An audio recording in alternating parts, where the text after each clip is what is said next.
Hello lovies! I am back today to talk to you a little bit about my mental health journey. This isn't necessarily going to be the happiest video, although I'm hopeful that it has a happy ending. I have been diagnosed with depression, panic disorder, anxiety, and bipolar disorder. It's a multiple diagnosis. So it can be a little bit harder to treat, and a lot of my anxiety centers around I have medical anxiety, which can also make it a little bit harder to treat. So I'm not going to go through my whole life because that would be an hour-long video, but I wanted to discuss a little bit about my experiences and see how you guys see what your guys' experiences are, and hopefully we can start some conversations about mental health and kind of remove some of the stigma together, because that's something that I really struggle with, is the stigma that's attached to mental health. And so I've always dealt with some sort of mental health issue. It wasn't diagnosed for a long time. When I was in school, I was not a good student. I tried really hard, but I had a problem staying focused, and that was a lot of time due to my anxiety, whether it was because it was a big class or because I was suffering from some agoraphobia when I was younger and leaving the house was really difficult for me. I pretended like I was sick a lot, but it's a lot different than the normal kid doesn't want to get out of bed. I was terrified to go to school, and it wasn't because I wasn't really bullied, thank God. I mean, I had a few instances, but it wasn't anything that I dealt with on a daily basis. I was just scared of leaving my house, from leaving my comfort zone, and expectations make me feel really anxious, as well as dealing with how I feel like other people are judging me. So in school, I really struggled with that. I didn't really have panic attacks at that age, even into high school, maybe once or twice, but I didn't really know what they were, and they were so far apart that I didn't connect the dots at that point.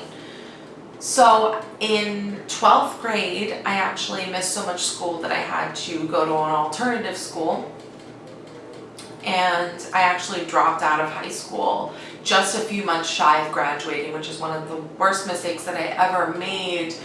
But it was not a conscious decision, in the fact that my brain wasn't processing information well. It didn't process consequences. I didn't really take into account of how that would affect my life. So I dropped out of school. I met Caleb, and he really helped. He didn't know he was helping, but having someone accept you when you're having bad days, even when they don't really understand, really changed my life. And so I continued to struggle with anxiety. I did go to a few doctors, get some medications, but because of my medical anxiety, keeping up with going to the doctor when I'm feeling anxious about it, or staying on medication when I'm also anxious about medication, is really difficult for me. So I did bounce between a few doctors here and there, and then actually last year, my anxiety was starting to get worse. I did go back to a therapist. At that point I was having full-blown panic attacks where I thought that I was dying. If you've ever had a panic attack, it is the worst feeling. It feels like you're having a heart attack. My hands and fingers get tingly. I feel lightheaded. I can't breathe. I feel like my skin is crawling. It's extremely difficult to overcome. It's crippling. And I actually went to go get a blood draw, and I'm just going to put a trigger warning here. If you have any medical anxiety, you can go ahead and skip this part, because I know sometimes when I watch videos about medical things, it really freaks me out. So you can just skip over this part. But I had a blood draw, and the person doing my blood draw blew my vein, which it's not, you're not gonna die from it, it's not, but I almost passed out, and I'd never gotten that close to passing out before. I felt lightheaded and a little bit like the room is spinning, but that was like, tunnel vision, couldn't see, cold sweats, my whole body went numb, that kind of thing. Like I was right there. And that immediately sent me into a panic attack because I never felt that before. As bad as my anxiety attacks were, I never felt like I was going to die. Like, when I had a panic attack, I might have the tightness in my chest. I'm like, oh my God, I must be having a heart attack, or I must be having a stroke. I've had those feelings before, but that's more in my head than physically feeling it sometimes. Although I definitely have some physical symptoms. But that was the first time I had such a intense physical reaction to something like that. And ever since then, I was having panic attacks on a regular basis. And they were to the point where I felt like I was going to pass out.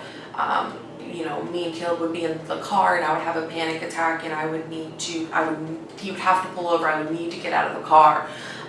I would say, I need to go to the emergency room, I need to go, because you think that you're dying. It's insane the effect that your brain can have on your emotional reactions can have on your physical reactions. And it was a really, really hard time for me. And I started going back to a therapist regularly. I got on some medications, and it did help for a little while. I was still extremely anxious, but my panic attacks started to lessen slightly. I wasn't having them every day. It might have been once or twice a week, something like that. And I was doing okay, a little more than okay, for about 6 months or so.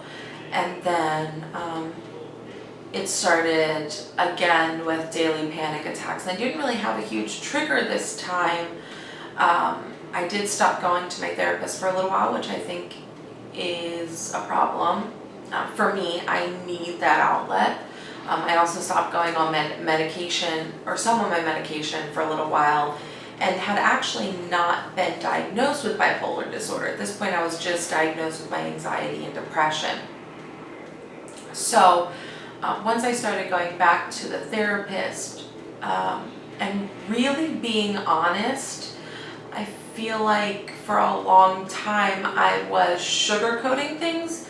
And not that I wasn't saying that I'm having daily panic attacks. I was saying that, but I wasn't getting to the detail of how I felt, why I was having these panic attacks, even though I can't always pinpoint why I might be having one. But I wasn't talking about my root emotions. Unfortunately, I did have suicidal thoughts, and again, trigger warning for anybody. But I wasn't saying it, and thank God I never, pursued any of it, but I wasn't being honest with my therapist. And finally, when I'm back this time, I was really raw about my emotions and how I felt like if this is how I have to live the rest of my life, I'm not sure that I want to. And that terrified me. I never, I had started off with, I remember telling my therapist a year or so ago that I could kind of empathize with people who were suicidal, that I could understand how it could get that bad. Not that I was that bad at that point, but that I could really understand. And at that point, I was like, is that okay to understand that? I feel like a lot of people were like, why would you do that? You have so much to live for. And it started to scare me that I could really relate. And then it got progressively worse, where I was kind of flirting with the idea, I could do this and I wouldn't have to feel this way anymore. And that's when I knew that it was something that I really needed help with. And that's actually why I'm now a housewife. A regular 9 to 5 for me is and I know I've used this word already, but it's crippling for me. I feel trapped. I can't focus. I've gone to the bathroom and cried more times than I can count because I feel I can't breathe at a desk. But if I work at a restaurant or somewhere where there's a lot of people, I can't breathe. And I'm having panic attacks at work, and it's just not something that I can do. And I'm gonna link someone down below if you are someone that struggles with any of these problems. I watch her videos religiously. Sully Girl, if you're not already subscribed to her, I'll put her down below. And I started watching her a long time ago, but recently I started watching her again more religiously, and it's so nice to have someone that really understands. I feel like there are a lot of people that say, oh, you're just over exaggerating, or it can't possibly be that bad. But when you feel like you're kind of almost trapped in your mind and in your body, when you feel like, I don't feel like, I actually don't feel like people that I hear voices, but it's almost like this static that's in my brain, and I can't hear myself think, and and it's nice to have someone who understands. So I'm hoping that by kind of starting this series to talk about mental health and talking a little bit about what I've gone through, that I can help someone and that we can talk about it, and it's not something that means that you're crazy or that you're not worth loving, or that you don't deserve all the things that life has to offer you. So that's where I'm at now. I'm struggling daily, but I'm getting better, and I can't stress enough how important it is to take care of yourself. Even when it's hard to leave the house, if you have to have someone go with you every time, if you can't drive but you need someone to drive you, or you maybe just need to make a call to a hotline to talk because you can't leave your house. Do something because you love yourself, even when you don't feel like you're worth loving, because you are. And I love you, and I just hope that you don't feel alone, because you're not. And I'm not alone, because I know that you guys are out there. So that's where I'm gonna end this video. I am a person who is struggling with anxiety, panic disorder, depression, and bipolar disorder, and I am worth getting better. And I hope that you guys feel that way too. I'll see you guys soon. Bye-bye.